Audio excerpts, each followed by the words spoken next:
Est-ce que tu sais combien vaut une entreprise qui fait 200 000 € de bénéfices par an? Je vais te dire, en gros, on est dans les 600 000 €, ou plus ou moins selon l'évaluation plus poussée et plus détaillée. Donc 600 000 €, c'est ce que tu vas payer pour une entreprise qui fait 200 000 € de bénéfices par an. Mais cette boîte, elle a aussi 400 000 € de trésorerie nette de dette sur son compte bancaire. Donc c'est de l'argent qui est là, sans aucune dette en face. Donc pour calculer les parts sociales, tu vas acheter et ce que vaut l'entreprise, plus la partie trésorerie nette de dette. Donc tu débourses 1 million. Donc on est d'accord, 600 000 plus 400 000, 1 million. Et le jour où tu signes, eh bien cette boîte, elle génère déjà 200 000 € de bénéfices par an. Et donc elle va rembourser elle-même son acquisition. Toi, tu touches un salaire, la boîte, elle rembourse la banque. Et dans ces temps, tu es propriétaire à 100% de l'entreprise. Ça, c'est la reprise d'entreprise en gros. Parce que bien sûr, dedans, il y a plein de détails qui font que ça rend les choses un peu plus complexes. Il y a aussi plein d'autres façons de calculer, mais aujourd'hui, moi, c'est cette méthode que j'utilise parce que c'est cette méthode où on va bien calculer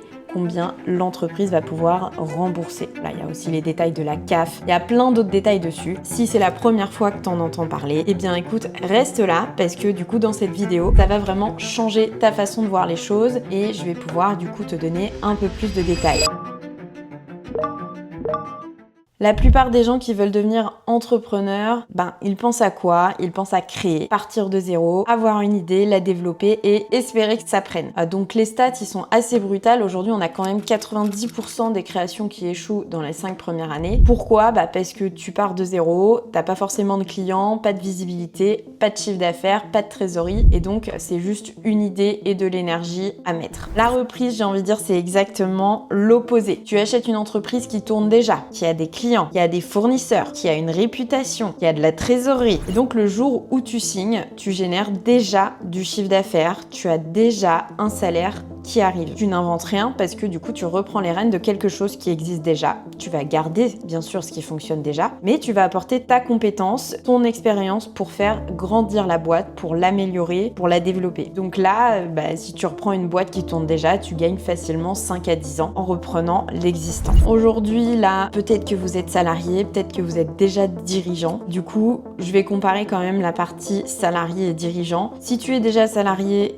tu te lèves le matin, tu vas bosser, tu rentres le soir et à la fin du mois, tu reçois ton salaire fixe avec une com, peu importe que tu as apporté à l'entreprise, peu importe si elle a fait x2 cette année, tu verras pas vraiment la différence à part si tu as quelques primes à la fin, mais c'est pas vraiment toi qui va toucher tous les bénéfices. Et dans 30 ans, tu auras quoi? Tu auras une retraite si tout va bien. Le dirigeant, lui, à l'inverse, il va se lever chaque matin, il va bosser pour lui. Chaque décision qu'il prend, chaque client qu'il développe, chaque process qu'il améliore, ça se traduit directement dans sa poche. En gros, il sait pourquoi il le fait pour lui, il prend ses propres décisions et tout ça, ça prend de la valeur dans sa boîte, dans son patrimoine et donc il construit quelque chose qui lui appartient. Et quand il revend dans 10 ans, il empoche la plus-value dans 10 ans ou dans plus que 10 ans. Et il y a plein de façons aussi pour rendre l'entreprise encore plus rentable, la vendre plus cher. Ça, quand on est formé à la reprise, qu'on sait qu'est-ce qui vaut plus cher, on sait forcément quand on est dirigeant, qu'on a sa boîte, comment on peut rendre la nôtre encore mieux et la vendre plus cher. Donc le salarié, il échange son temps contre de l'argent et le dirigeant, lui, il construit un actif sur du long terme. Et donc là, clairement, c'est pas le même enjeu. Alors comment on fait concrètement pour reprendre une entreprise? La première étape, c'est qu'il va falloir définir ton profil de repreneur. Quel secteur d'activité tu souhaites reprendre? Quelle taille de boîte? Quel niveau d'implication tu vas avoir? Quel moyen de financement pour reprendre cette boîte? Ça, c'est vraiment juste la base et sans ça, clairement, tu vas chercher dans le vide. Là, moi, là-dessus, c'est vraiment une des premières étapes sur lesquelles où je ne veux pas entendre « je cherche une opportunité, je suis ouvert à toutes les boîtes ». Non, là, personne te rappellera. Il faut absolument que ça soit cohérent avec ce que tu faisais avant pour que tu puisses être financé. Sinon, ils vont se dire « mais attends, il débarque d'où? On va pas le financer alors qu'il a jamais mis les pieds dans ce type de boîte, alors qu'il a jamais eu d'expérience là-dedans ». Et ça, c'est valable pour les investisseurs et pour les banques. Donc là, attention, il faut vraiment que le projet soit cohérent et puis aller cibler quelques secteur et pas dire je suis ouvert à tout, parce que là clairement vous dites ça à des intermédiaires, ils vont vous envoyer aucun dossier parce qu'on ne sait pas quoi vous envoyer et on va pas vous envoyer tous les dossiers qui rentrent, c'est pour que vous nous dites 10 fois non, ça m'intéresse pas. Dans ce cas en fait mets des critères, parce que tu m'as quasiment rien donné, donc du coup je ne peux pas savoir ce qui t'intéresse. À un moment donné je vais pas continuer à t'en envoyer. Je dis ça parce que je suis intermédiaire et que ça m'arrive. La deuxième étape, ça va être le sourcing. C'est là aussi que la plupart des gens se plantent, parce que du coup, vous allez sur les plateformes publiques, Fusac, Session PME, etc.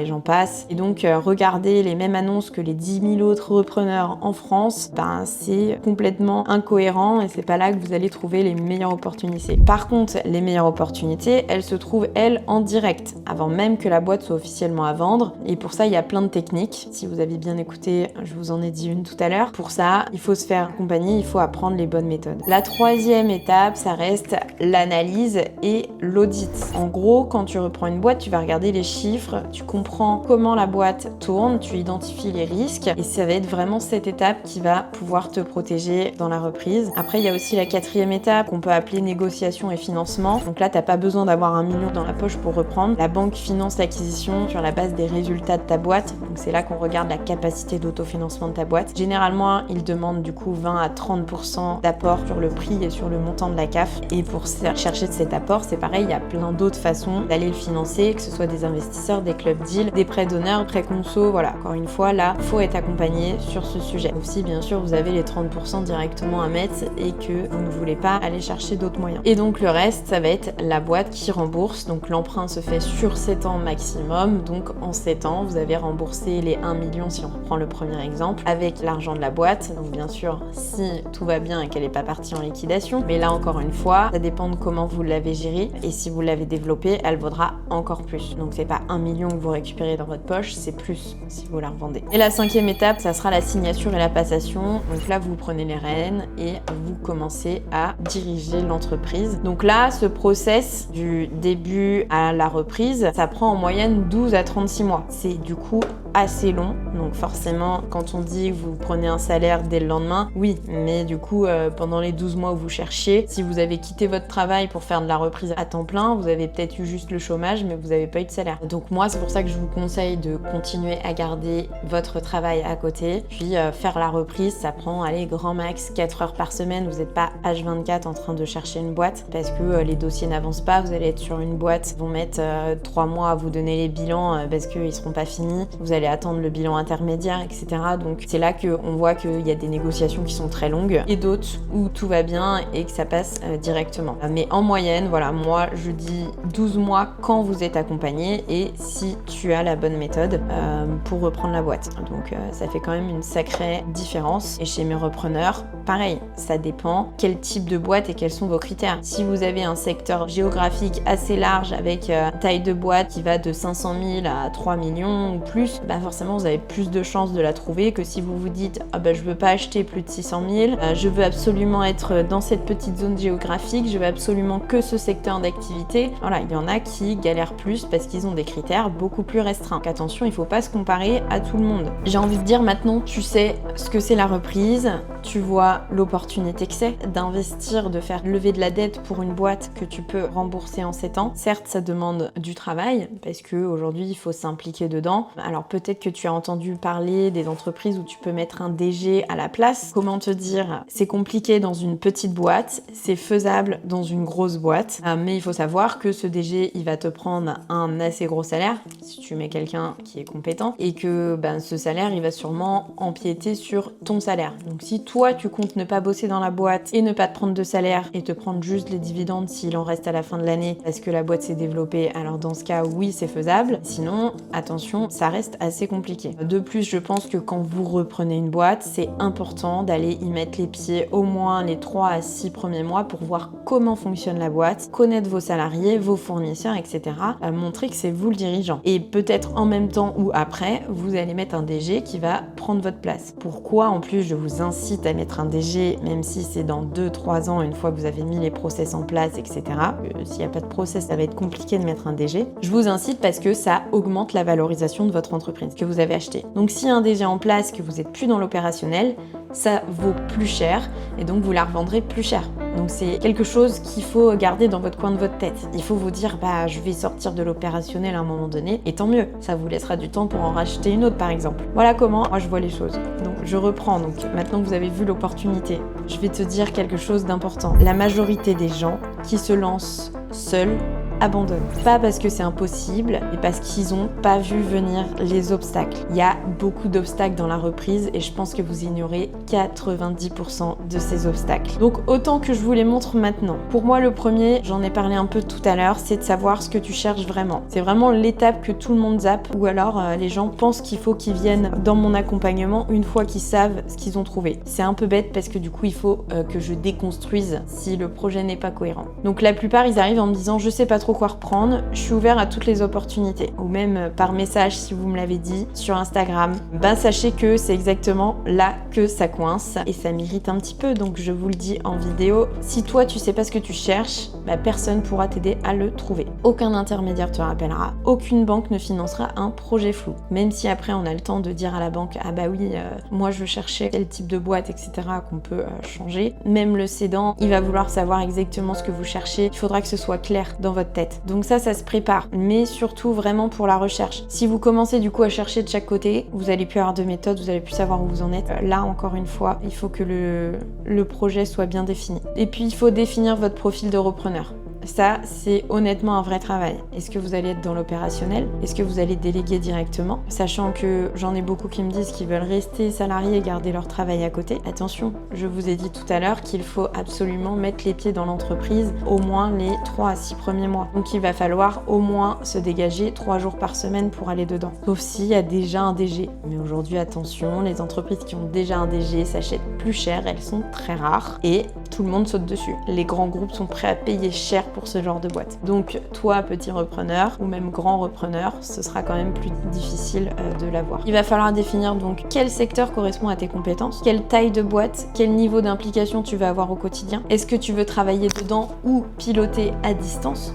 Dans quelle zone géographique tu vas chercher et combien de salariés à peu près tu veux reprendre. Certains me disent non, je veux pas gérer de salariés. Oui, mais du coup, si tu veux reprendre une boîte qui vaut 2 millions, ça va être compliqué. Donc voilà, est-ce que tout ce projet est cohérent? Donc ces questions, elles ont l'air assez simples, sauf qu'en fait, elles ne le sont pas et la réponse, elle se construit, elle tombe pas du ciel. Donc voilà, moi, c'est la première chose sur laquelle j'accompagne mes repreneurs avant même de chercher. Le deuxième, c'est le sourcing. Une fois que tu sais ce que tu cherches, encore faut-il le trouver. Et du coup, la plupart des gens, ils font la même erreur, ils vont sur les plateformes publiques, comme je disais, et ils regardent vraiment les mêmes annonces que tout le monde. Donc voilà, pas très intéressant là-dessus. Il faut vraiment faire du sourcing actif. Il faut pas attendre que ça tombe du ciel. Et ça, c'est une compétence qui s'apprend. Le premier blocage vraiment en reprise, c'est le sourcing. Mais souvent, c'est parce que vous n'avez pas la bonne méthode ou vous avez mal fait la première étape qui est de définir votre projet. Le troisième, c'est le financement. Beaucoup pensent que du coup, il faut avoir beaucoup d'apports pour reprendre, alors que c'est faux. La banque, elle va financer, une partie de la boîte, elle va vous demander un autre apport à côté, mais il y a plein de façons d'aller chercher cet apport, comme je vous le disais tout à l'heure. Et puis, il y a aussi, ce qui compte vraiment, ce sont les conditions que vous allez mettre dans votre offre. Vous pouvez reprendre avec du crédit vendeur, avec de l'earn-out, mettre des conditions qui sont en lien avec le prix et donc faut pas regarder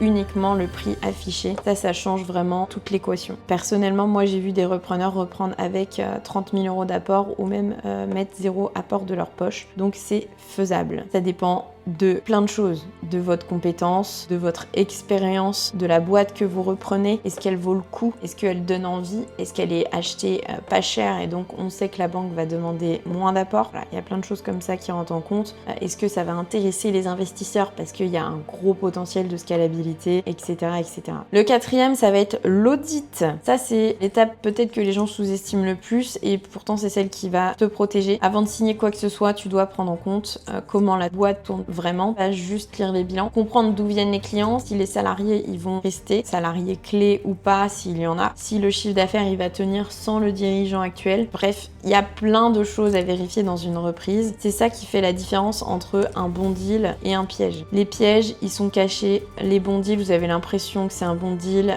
que c'est une opportunité. mais est-ce qu'en surface ça l'est, et quand vous cherchez, vous approfondissez, est-ce que ça l'est toujours? Des pièges en reprise, il y en a des tonnes. Comme je disais, vous en avez pas conscience du tout, d'où le besoin de se faire accompagner par moi ou par quelqu'un d'autre, peu importe. Mais quand je vois des gens qui me disent qu'ils sont accompagnés par avocat, expert comptable, ok, c'est bien, et votre expert comptable, il va pas vous donner la méthode, l'avocat non plus. Il va juste relire votre deal, et en plus, soit vous avez de la chance, il vous facture pas, soit à un moment donné, il va vous facturer, donner à chaque fois des nouveaux deals évalués sans qu'ils soient payés, soit il le fait à l'arrache parce qu'il se dit, bah de toute façon, je suis pas payé là-dessus, donc on verra bien. Soit, bah voilà, je vous dis, à un moment donné, il va plus être impliqué, ou alors il va vous dire, bah maintenant, on va peut-être payer tout ça. Donc voilà. Le 5e, c'est la peur. Du coup, la peur, elle arrive, c'est normal, c'est même bon signe, j'ai envie de dire, ça veut dire que tu prends ta décision au sérieux. Mais en fait, la peur, souvent, elle est là parce que vous manquez de méthode, et donc elle vous paralyse. Et je vois la différence avec ceux qui se font accompagner et qui prennent la formation. Vraiment, ça se transforme en vigilance, et ça vous rassure pour avancer dans votre deal, pour commencer à négocier, etc.